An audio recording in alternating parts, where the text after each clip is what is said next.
It is a learning experience for teachers as well, because it's not a tool that we are bringing into a classroom and trying to approach teaching strategies from a different angle. What we are essentially doing, we are changing our students into independent learners, more independent than ever before. And that will take some time. It's not a couple of months process. In some cases it will take maybe a couple of years, but I guarantee you that our kids that will be continuing with flipping will become more flexible learners, more independent, and I'm guarantee that they will be prepared for any future adventures better than with a traditional schooling. As a tool for, I guess, replacing the fact that we don't have textbooks for every student, the flipping classroom model using animations, web-based videos, even websites like Wikipedia is excellent, but it does take a great deal of time to train the students in the appropriate way to use these resources, to train them on how to use an animation to make notes, how to keep using the animation to study concepts and review concepts. So that takes time. The flipped classroom model is very well suited to a tech-based course, a course that is very intensive software learning, for example, because you can show the screen so easily. The only caution that I have experienced is that when you flip a lot of the content and you do the application in class, kids can become easily disconnected from each other. If the kid is then interacting with the activity for the period with their computer, there is a chance for a lower class cohesion or a lower class social collection to develop. So ensuring that the flipped content then is reviewed or visited in a more engaging and socially active way in class has improved class cohesion, and that's something I've been working on in the last semester. I think for the top-end students, the kids who do well no matter what, great teacher, bad teacher, no matter what, I think they are staying the same. They're going to do well no matter what we throw at them. But then there's the students at the bottom that, you know, if they miss a lesson or two or they don't pay attention, they just get lost and they can't get caught up. Those students, I think I'm really noticing a difference with, because I'm in their face every day and we can talk, and they can't just kind of hide. In the past they could hide while you were teaching. And now I'm around there saying, okay, let's do the work. Did you watch the video? And even if they didn't watch the video, I can say, okay, watch the video right now. And then it's 10 minutes or 15 minutes long at the very most. And now I'm sitting there going, okay, let's do this work, let's do it together. So for those ones, I think it really makes it or breaks them. So flipping was much better. Since we last talked, I've been working on kind of furthering the questioning that goes along with the videos. So I tried a few different things. Like the first thing, the students come into class, I ask them a broad question and they've got to write down some things, discuss some things. And the thing that I've actually found works really well is in Angel, I've posted their videos, and right underneath the videos are a few multiple choice questions that aren't like, solve this equation, do this. It's what would you do if, how would your process look if you wanted to do this? So it's very broad conceptual questions so that the kids actually have to think about what's happening in the video. So when they come to class, they might have not tried an actual question, but they've definitely thought about the process. The reason why I'm doing it like that is because I feel that if I ask them to do a question right after the video, it's going to be a little demoralizing, because even having seen the video, it's not the easiest thing to do to replicate just a video that says something in one way, right? It's going to fit maybe 10% of my students. But this way, I'm getting about 95% of the students that are actually getting the questions. They're actually understanding what the question's asking, they're understanding what the video's saying. So this way they come into class actually feeling like they've gotten something, and then they're actually ready to work on what I want them to work on in class. The thing that I loved most about it is that the kids that I found were at risk, they've been really inclined to go home and watch the videos. And what's really cool about it is that I get to call their parents and say, by the way, there's a video posted on my Angel site, could you watch this with your son? And then the mom and the son would watch the video together, and mom say, oh, now I can help him with the homework, or now I can teach him what you just taught in class or the day before. So it's been great with that. So moms and dads have been watching the videos with the child, and they're learning the lesson at home.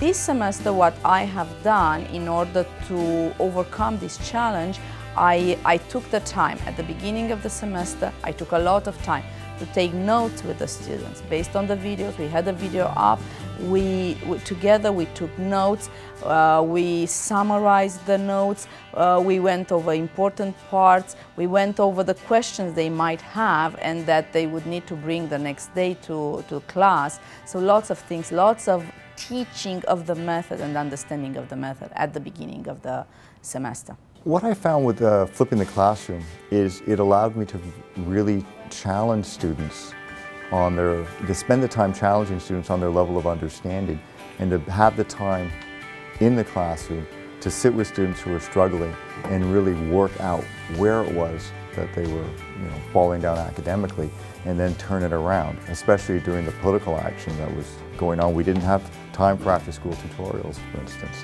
And this allowed me to structure more tutorial time within the normal class period to help these students that were beginning to fall through the cracks. Pay attention from the beginning, and it actually helps. Like, you might think that it doesn't help for a while because you're not used to the concept, but after a while, if you start really paying attention, then it'll help. Especially for my exam, when I went through all the videos that she made, it actually helped me. I think it's way better than what other teachers would do, because now that we have the ability to watch videos at home, we can take notes from it. Instead of rushing through videos in class, we can pause the videos, take notes in depth. You don't always have to write notes really fast, so we get really good quality notes from it, and it helps in tests and in class too. I've started to use the discussion board in Angel. Last semester I had made them bring a question every day. So they had to take notes, summarize the video, and bring a question, and they had to discuss the question in their small groups. This time I'm making them post their question on the discussion board in Angel, and then now students are answering the question at night before they even come in. And I pick a random 5 questions from the discussion board that I think are good ones, because some of the questions I'm like, wow, that's a great question, I never even thought of that myself, and so we share those. That's how I start my class now. We go to the discussion board and I pull up 5 questions. My experience with it was actually really good. I liked it because it was something unique and something different. Instead of just sitting in a classroom and just learning off the board, which sometimes gets boring. At home you can learn and you watch videos. Since like a lot of people are using technology nowadays and internet, it's actually easier, and they're used to watching videos all the time. And it's like a new learning experience, and I learned pretty well from it. It was definitely different because usually I'm always learning the lesson in class, and I don't learn by just listening to the lesson, I learn by doing it. So it was definitely a more hands-on experience than usual. With the questioning in Angel, I get as the teacher instant feedback on who's been on the site and who's done the questions, as well as how well each question was done. So right away I know that if I look at question number 3 and only 10% of the students got it, then that's probably the first thing I want to talk about in class. So it's really letting me use assessment for learning, and it's really letting me guide my teaching based on how my students are doing their work out of class. So they're doing something at home, I right away gauge on what's being done well, what's not being done well, and then what's being done well is done, and what's being done poorly, I pick it up in class. The assistance at Suzuki has mostly been in a sort of one-to-one personal assistance kind of suggestions format. Recently though, we have been able to develop a space that is available all periods for teachers to use, that is dual platform and has a ton of resources in it, so that's phenomenal, and that's just becoming used now in the last few weeks. I've never liked math ever, and I still don't, but the thing is that with this class, we used to always use textbooks and workbooks and stuff like that to do math, and we used to look at PowerPoints and watch the teacher do it on the board. But with this, we get to go home, and it makes it more interesting because it's all colorful, and it's fun watching a video because you could, the person talks to you, so it's really fun having Mr. Nusik talk to us while we're at home. And then it's also really good because we get to do a little test at the bottom, and whatever we learned in the video, we get to like apply it right that minute to the test. And when you get questions right, you know what you're good at and you know what you have to work on. And it also raises your confidence, because you come to class the next day and you're like, okay, I know this, I got the questions right. And then when you don't get it right, then you want to work on it to make sure you get it right like the other questions. So it helps me like work harder. It's pretty much easier because it's making it more exciting for me to learn it. So it's not just sitting down, copying down all the notes. It kind of gets a little boring after a while. you don't really focus on what the teacher is doing after a while. But when you go home and you have all the interesting videos, after you watch the first 3-4 videos, it kind of catches your eye and catches you, and you start getting interested into it.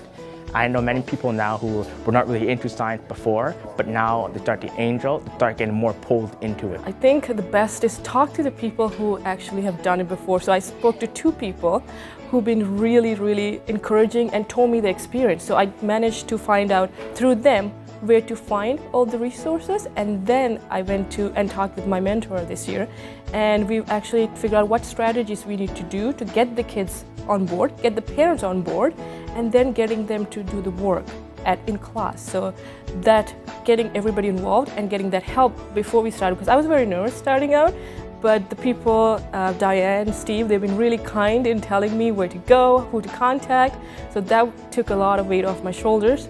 And then kids love watching the video at home, especially the ones that really missed something in class or didn't really understand. It's less threatening for them at home. They can watch it as many times they can. So that is what I've been finding really fantastic. I think this is going to be the way people are going to be teaching from now on. One of the things we have to teach our students how to do is how to create and critically analyze information in groups.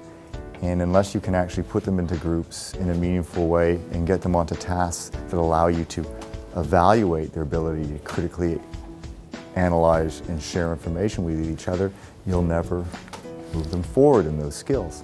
And so teachers are going to have to spend a little bit more time trying to develop the activities and the assessment tools that allow them to instruct the students in these skills and develop these skills. One key to success for sure with flipping is making sure you set them up for success at the beginning, like really going through how you want them to watch the videos and what you expect from them. Because if they just say, yeah, I watched it, and they didn't really do any work or take notes on it, it doesn't really help them. So they really need to watch the videos, and you have to kind of stay on them. My approach to deciding what to flip and when to flip is I try to think what's that part of the lesson, or what's that part of that topic that can literally be replaced by somebody talking. And if I think this part of my unit can be replaced by somebody talking, then that's out, because I don't want that in my classroom, right? I want it done at home so that there's more time in classroom for the students to talk. When I have kids telling you, wow, this class went fast, I learned something, that means I'm doing something right.